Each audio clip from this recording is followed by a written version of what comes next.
Lalaki, kinailangang tubuan sa lalamunan dahil sa pagbe-vape?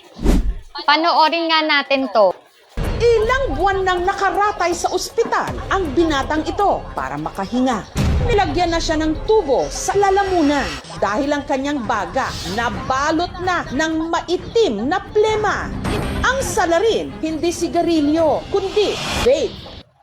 Ito pa, estudyante, inoperahan matapos magkakomplikasyon sa baga dahil din sa pagbe-vape? Nitong nakaraang buwan, natuloy ang kanyang operasyon. Ang nakuhang tubig mula sa kanyang baga, umabot ng 1 litro. Linawin natin, hindi pumaselti ang vape sa sigarilyo. Gaya ng cigarette, ang vape ay meron ding nicotine na isang highly addictive substance na maaari rin makaapekto sa brain development lalo na ng kabataan.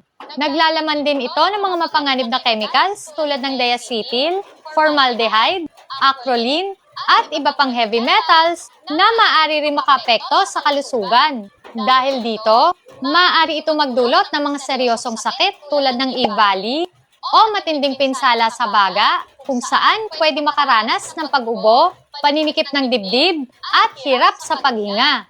Andyan din yung popcorn lung. Ito yung permanenteng pagkasira at pagpepeklat ng bronchioles o yung maliliit na daanan ng hangin sa baga. Lipoid pneumonia. Ito yung pamamaga ng baga dahil sa paglanghap ng oily substance mula sa vape products at pwede rin magkaroon ng sakit sa puso at cancer dahil sa mga chemicals nito. Tandaan, vape man o sigarilyo, pareho lang mapanganib sa kalusugan. Tigilan na ang pagbibisyo. Gets ba? Okay, ingat!